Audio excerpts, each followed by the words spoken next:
नमस्कार, स्वागत है आप सबका दिन भर की तमाम खबरों के साथ। मैं हूं कवींद्र। शुरुआत हेडलाइन से। थोड़ी देर में प्रधानमंत्री मोदी और ओबामा की मुलाकात। आतंकवाद सुरक्षा परिषद में सुधार समेत कई मुद्दों पर चर्चा। ब्रिटेन, फ्रांस समेत कई राष्ट्राध्यक्षों से भी बातचीत। सोमनाथ भारती के समर्पण की मियाद खत्म। सुप्रीम कोर्ट ने दिया था 7 बजे तक का वक्त। बढ़ सकती हैं भारती की मुश्किलें।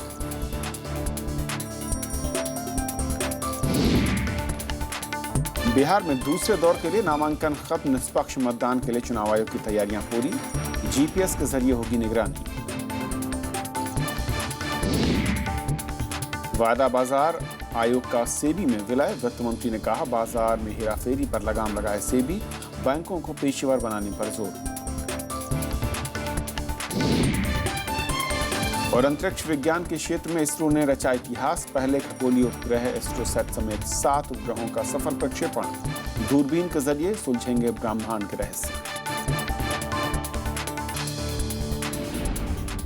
और आइए देखते हैं पहली खबर।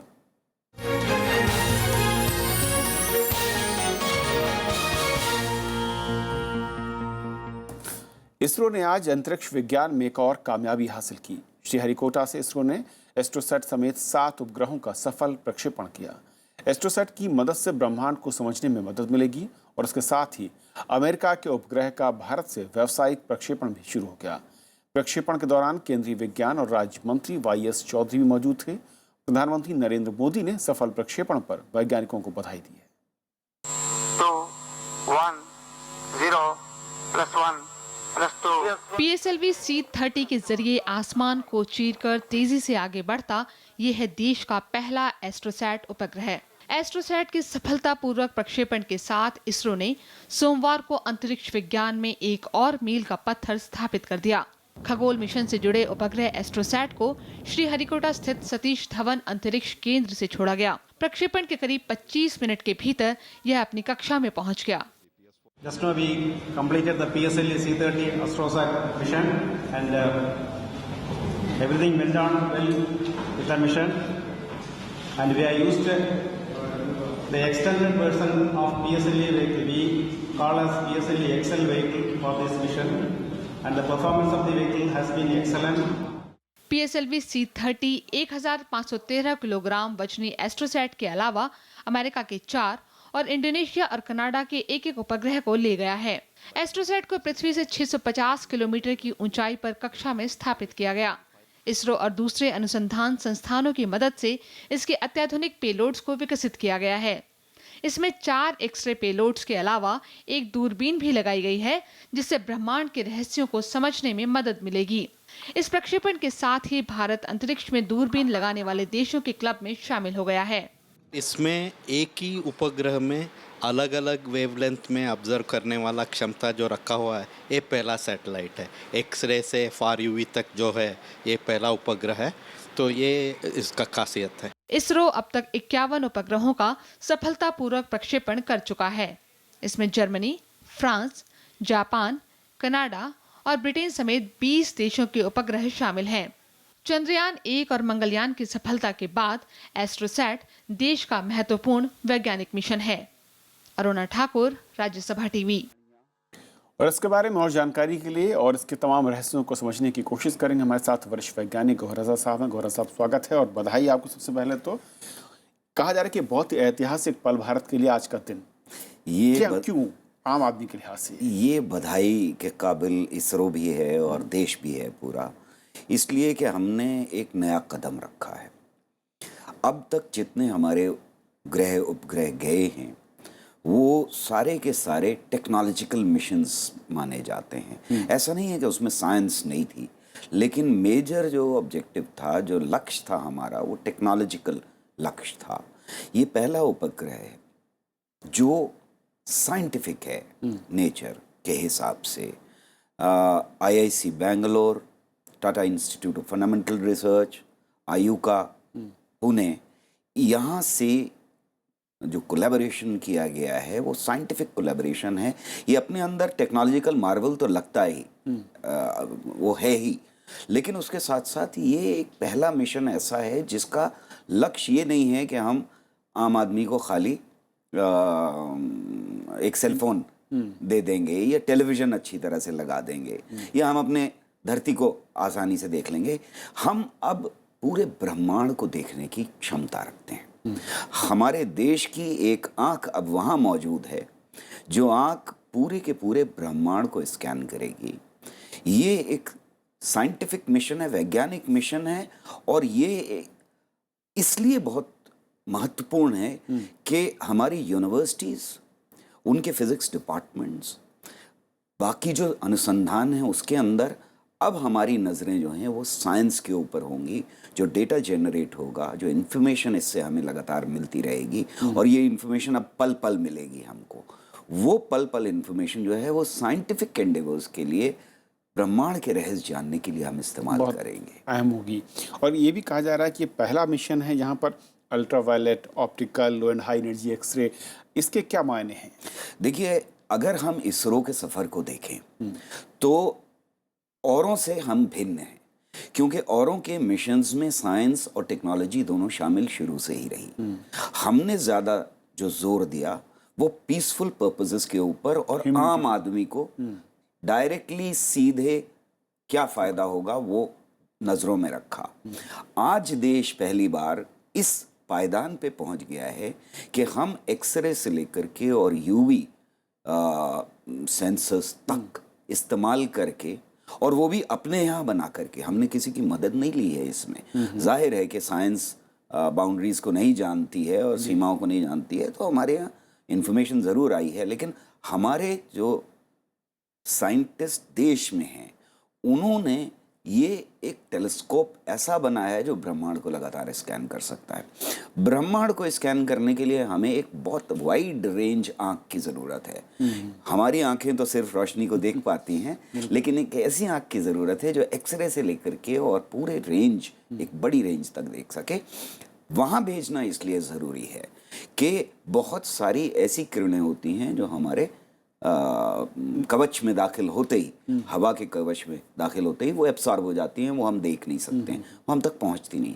वहाँ पर इसका होना आगे आने वाली नस्लों के लिए साइंस, ख़ास तौर से विज्ञान की जानकारी को एक नए आयाम देगा। कई गुना बढ़ाएगी जो नई जानकारियाँ आएंगी। और ये क्या वाकई ये पहली बार है गौरव साहब जबकि 4 नैनो में कहूँ कि सैटेलाइट जो है अमेरिका के, वो भारत के ज़रिए छोड़े गए, इसके ज़रिए जो आज प्रक्षेपण हुआ है, इसे क्या एक माना जाए कि स्पेस टेक्नोलॉजी, या फिर मैं कहूँ कि उस पूरे सेक्टर में, बाजार में भारत की अब बढ़ती बादशाहत या फिर भारत के बढ़ते कदमों का एक नतीजा भी? देखिए, ये तो पिछले 2-3 जो प्रक्षेपण हुए हैं हमारे, उनमें ये तो मालूम हो ही गया था कि हमने टेक्नोलॉजी मास्टर कर ली है। सिर्फ टेक्नोलॉजी मास्टर नहीं की, हम और देशों के मुकाबले में कम कीमत में ऊपर जा सकते हैं। तो ये जो बाजार डेवलप हो रहा है, इसमें तो हमारा एक दबदबा हो ही चुका है, और हम 4-5 देशों के बीच में खड़े हो सकते हैं, उनसे कंधे से कंधा मिला सकते हैं। लेकिन आज का जो प्रक्षेपण है वो इसलिए महत्वपूर्ण है कि अब हम साइंस के बाजार में भी अपने को ये कह सकते हैं कि हम दुनिया के और देशों के से कंधे से कंधा मिलाकर खड़े हुए हैं। हम उसमें भी, ब्रह्मांड को देखने में भी अब पीछे नहीं हैं। अब अगला जो मिशन हो सकता है, मैं कहूँ कि जिस तरीके से हम आगे बढ़ रहे हैं, ख़ासतौर पर अगर हमारी जो एजेंसियाँ हो काम कर रही हैं, वैज्ञानिक जो काम कर रहे हैं, इस तरह के मिशन के बाद में फंडिंग को लेकर भी कहीं कोई दिक्कत नहीं आ रही है। आगे का रूट मैप किस तरीके से दिखता है, कहाँ पर हमारी निगाहें इस वक्त हैं? अब मैं आगे के रूप को इस तरह से देखता हूँ कि एक तरफ तो मार्केट में हम एक्सपैंड करेंगे ही, उसमें तो कोई शक और शुबे की गुंजाइश नहीं रही। दूसरे देशों को आज हमारे ऊपर ये कॉन्फिडेंस है, ये भरोसा है कि हम उनके जो उपग्रह भेज सकते हैं, और ऐसे भेज सकते हैं कि बिल्कुल मतलब हर चीज़ नोक पलक से दुरुस्त हो। लेकिन अब दुनिया की साइंटिफिक कम्युनिटी भी हमारी तरफ इन नज़रों से देखेगी कि हमारा देश साइंस में अब उनसे पीछे नहीं है। हमें अपने यहाँ कैपेबिलिटीज़ डेवलप करनी होंगी, ख़ास तौर से यूनिवर्सिटीज़ में यंगर जनरेशन के बीच में, कि इस डेटा को इंटरप्रेट कर सके, इस डेटा को समझ सके, इस डेटा से ये निकाल सके कि ब्रह्मांड के अंदर क्या हो रहा है, ब्रह्मांड के रहस्य क्या हैं। ये क्षमता अब यूनिवर्सिटीज़ के अंदर और दूसरे जो अनुसंधान हैं देश के, उनमें हमें बहुत तेज़ी से पैदा करने की ज़रूरत पड़ेगी, जो मेरे ख्याल में एक तरफ से प्रेशर आएगा जब ये हमारे पास डेटा होगा, तो हम सिर्फ दूसरों को नहीं देंगे बल्कि दूसरे भी हमें देंगे, दुनिया के और देश हमें देंगे, और हमारे यहाँ की साइंटिफिक कम्युनिटी आगे बढ़ेगी। साइंस के बिना टेक्नोलॉजी नहीं चल सकती, ज्यादा देर तो नहीं चल सकती, बिल्कुल, और किसी और के भरोसे पे इसीलिए कंधे पे अहम है, और कहा जा रहा है कि ये बहुत ही अहम रहा, ऐतिहासिक है। टॉप 4 में इंडिया शामिल हो चुका है। गौरव साहब, बहुत बहुत शुक्रिया इस पूरे मसले पर बातचीत करने के लिए आपका। शुक्रिया। ये थी हमारी पहली खबर। छोटा सा ब्रेक लेंगे, ब्रेक के उस पार दिन भर की दूसरी बड़ी खबर।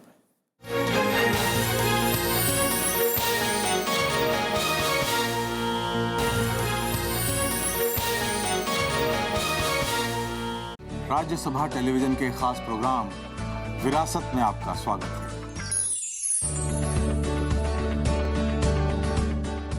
नया कलेवर, नया अंदाज, नए रूप में विरासत का आगाज। देखिए हर बार नया किरदार, उनकी नजर उनका शहर के बाद विरासत का इंद्रधनुषी संसार, सिर्फ राज्यसभा टीवी पर।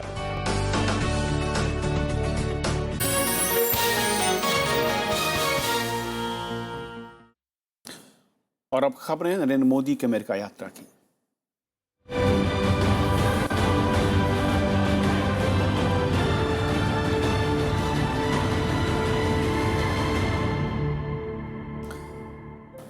प्रधानमंत्री नरेंद्र मोदी अब से कुछ देर में ही अमेरिकी राष्ट्रपति बराक ओबामा से मिलने वाले हैं। ये मुलाकात न्यूयॉर्क में होगी। प्रधानमंत्री की अमेरिका यात्रा की सबसे अहम कार्यक्रम है। एक साल के अंदर दोनों नेताओं की तीसरी मुलाकात होगी। दोनों नेता सुरक्षा परिषद में सुधार, जलवायु परिवर्तन और दक्षिण एशिया में सुरक्षा की स्थिति पर चर्चा करेंगे। पाकिस्तान की तरफ से सीमा पर गोलीबारी और आतंकवादियों की घुसपैठ पर भी चर्चा हो सकती है। प्रधानमंत्री की यात्रा से पहले ही केंद्रीय मंत्रिमंडल ने अमेरिका से $2.5 अरब के रक्षा साजो सामान खरीदने को मंजूरी दे दी है। प्रधानमंत्री शांति सेना पर होने वाले शिखर सम्मेलन को भी संबोधित करेंगे। प्रधानमंत्री नरेंद्र मोदी ने आतंकवाद का मिलजुल कर सामना करने पर जोर दिया है। उन्होंने कहा कि 21वीं सदी में आतंकवादी हरकतों को बर्दाश्त नहीं किया जाना चाहिए। कैलिफोर्निया में प्रधानमंत्री ने भारतीयों से देश में विकास में सहयोग की अपील की। कैलिफोर्निया,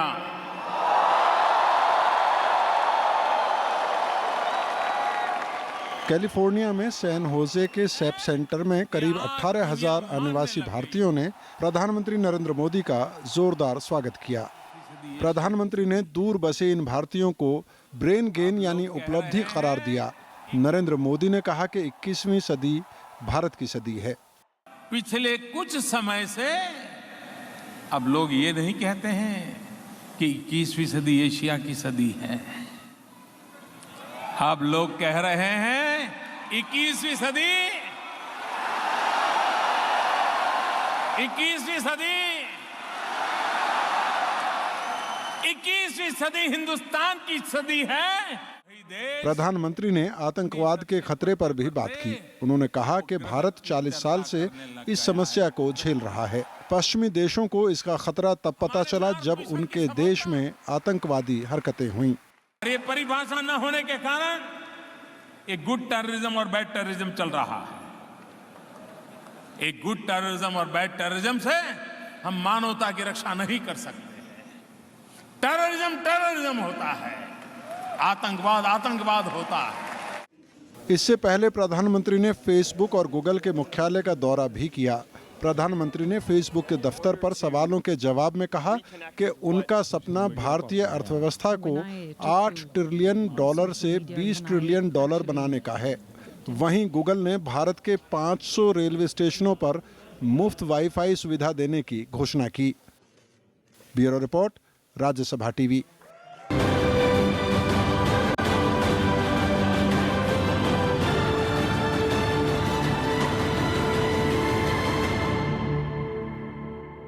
उधर कांग्रेस ने प्रधानमंत्री मोदी के भ्रष्टाचार के मुद्दे पर पिछली सरकार और नेताओं को लेकर दिए गए बयान की निंदा की है। कांग्रेस नेता आनंद शर्मा ने कहा कि प्रधानमंत्री की टिप्पणी देश का अपमान है। वहीं दूसरे दलों ने भी बयान की आलोचना की। हमारे देश में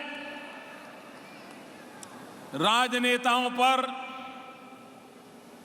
कुछ ही समय में आरोप लग जाते हैं। बेटे ने 250 करोड़ बनाया, बेटी ने 500 करोड़ बनाया, दामाद ने 1000 करोड़ बनाया। कांग्रेस ने प्रधानमंत्री नरेंद्र मोदी के अमेरिका में दिए इस बयान की कड़ी आलोचना की है। उन्होंने फिर वही बात कही जो पहले कहते रहे कि मुझसे पहले केवल इस देश में भ्रष्टाचार था।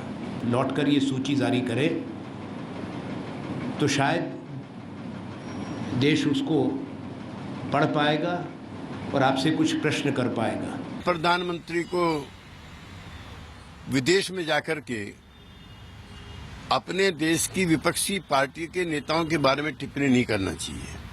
सरकार और बीजेपी ने प्रधानमंत्री का बचाव किया है। संसदीय कार्य मंत्री वेंकैया नायडू ने कहा कि प्रधानमंत्री ने अपने भाषण में किसी का नाम नहीं लिया। If he takes the name of a party or a person, then one need to react or respond. The Prime Minister has not taken any name. Why Congress is getting unnecessarily disturbed and perturbed? प्रधानमंत्री नरेंद्र मोदी विदेश यात्राओं के दौरान दिए बयानों के कारण विवादों में आ जाते हैं। जर्मनी यात्रा के दौरान उनकी टिप्पणी पर राजनीतिक दलों ने कड़ी आलोचना की थी। Bureau report, Rajya Sabha TV.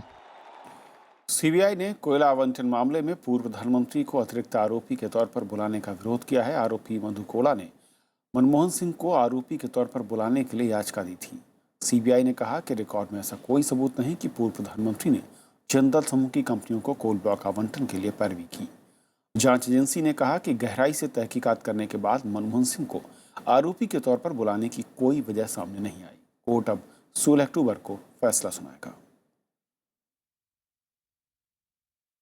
Supreme court ने आम आदमी पार्टी के विधायक सोमनाथ भारती की अग्रिम जमानत याचिका आज खारिज कर दी। कोर्ट ने उनके सरेंडर करने पर 1 अक्टूबर को याचिका सुनाने की तारीख दी है। सोमनाथ भारती दहेज उत्पीड़न, घरेलू हिंसा के मामले में आरोपी हैं।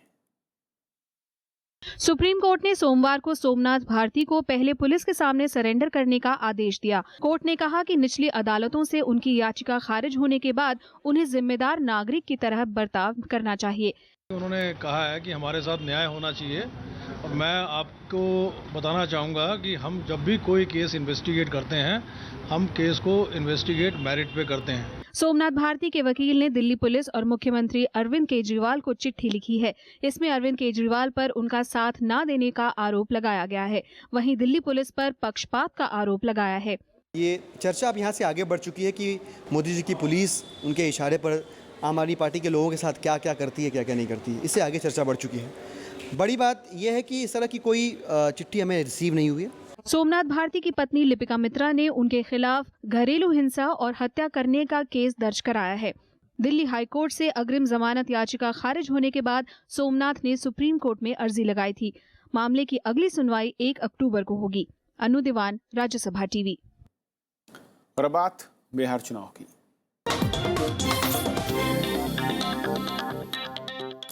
दूसरे दौर के लिए नामांकन काम पूरा हो गया है। कल नाम वापसी की आखिरी तारीख है। 1 अक्टूबर तक नाम वापस लिए जा सकेंगे। इस दौर में 6 जिलों 32 सीटों पर 16 अक्टूबर को मतदान होगा। इस दौर में कैमूर, रोहतास, अरवल, जहानाबाद, औरंगाबाद और गया में वोटिंग है। 1 अक्टूबर को तीसरे दौर के लिए मतदान के लिए भी अधिसूचना जारी होगी। बिहार चुनाव से पहले 2 दिन के दौरे पर चुनाव आयोग ने सभी राजनीतिक पार्टियों से मुलाकात की। उनकी सभी समस्याओं पर जरूरी कदम उठाने का भरोसा दिया। यही नहीं, उन्होंने राज्य पुलिस, नोडल अधिकारियों और केंद्रीय अर्धसैनिक बलों के अफसरों से भी मुलाकात की। चुनाव आयोग ने प्रेस कॉन्फ्रेंस कर निष्पक्ष चुनाव कराने का विश्वास जताया। बिहार में चुनाव निष्पक्ष हो, ज्यादा से ज्यादा वोटर हिस्सा ले, किसी तरह की कोई आपराधिक वारदात सामने न आए और धन बल पर पूरी तरह से लगाम हो। इन तमाम इंतजामों का जायजा लेने के लिए चुनाव आयोग की एक टीम ने बिहार का 2 दिन का दौरा किया। चुनाव आयोग ने सभी राजनीतिक पार्टियों से मुलाकात भी की। आयोग की माने तो पार्टियों के तमाम सुझावों पर विचार किया जाएगा। उन्होंने हमसे ये भी अनुरोध किया है कि उनको चुनाव सामग्री इत्यादि ले जाने के लिए अतिरिक्त वाहनों का इस्तेमाल करने की अनुमति दी जाए और जिसके ऊपर आयोग विचार कर रहे हैं और 1 रोज़ में उसके ऊपर हम उचित निर्देश जारी कर देंगे। आयोग ने पटना में प्रेस कॉन्फ्रेंस कर कुछ अहम मुद्दों पर जोर दिया। कुछ नई सुविधाओं का ऐलान भी किया गया। मसलन राजनीतिक पार्टियों के लिए सुविधा सिस्टम बनाया गया है, जिसमें वो अपनी रैलियों और प्रचार के लिए पहले से गुजारिश कर सकते हैं। जनता के लिए समाधान सॉफ्टवेयर लागू किया गया है, जिसमें शिकायतें की जा सकती हैं। सभी वोटर्स को चुनाव से 5 दिन पहले वोट डालने के लिए निमंत्रण दिया जाएगा, जिसमें उन्हें फोटो के साथ वोटर कार्ड जारी किया जाएगा। हर विधानसभा सीट के लिए 4 पोलिंग स्टेशन बनाए गए हैं। इसके साथ साथ चुनाव निष्पक्ष हो, किसी तरह की कोई आपराधिक वारदात न हो, इसके पुख्ता इंतजाम किए गए हैं। पूरे राज्य में 62 कंस्टिट्यूएंसीज ऐसी हैं जो संवेदनशील हैं, जहां पे धन के दुरुपयोग की ज़्यादा से ज़्यादा संभावनाएं हैं।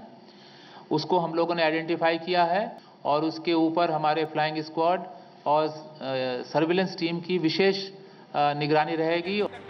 नक्सली प्रभावित इलाकों में भी चुनाव आयोग ने सख्त इंतजामों की बात कही है।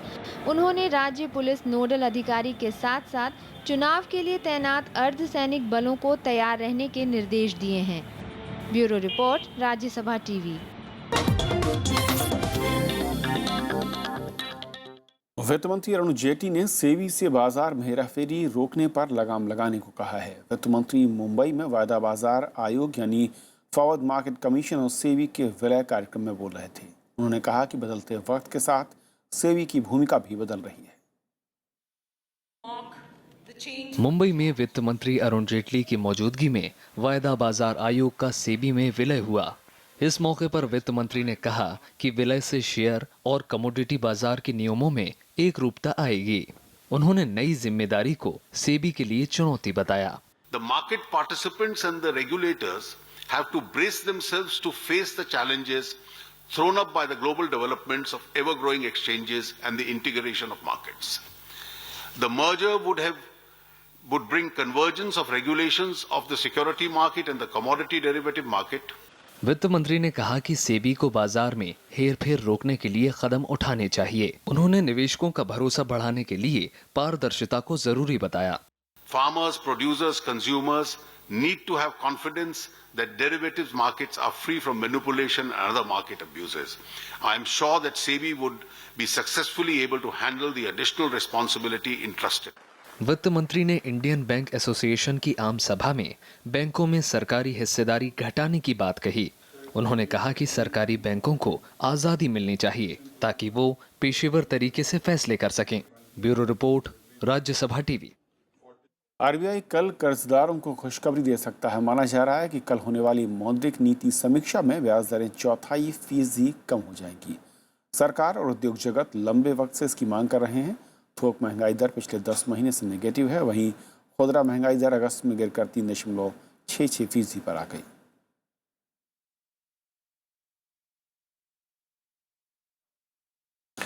राज्यसभा सचिवालय में आज हिंदी पखवाड़ा पुरस्कार वितरण समारोह का आयोजन किया गया। राज्यसभा के महासचिव शमशेर के शरीफ इस कार्यक्रम में मुख्य अतिथि रहे। 14 से 28 सितंबर तक हिंदी पखवाड़े का आयोजन किया गया था। इस दौरान कई प्रतियोगिताएं भी हुई। इन प्रतियोगिताओं में सफल होने वाले प्रतिभागियों को राज्यसभा महासचिव ने सम्मानित किया।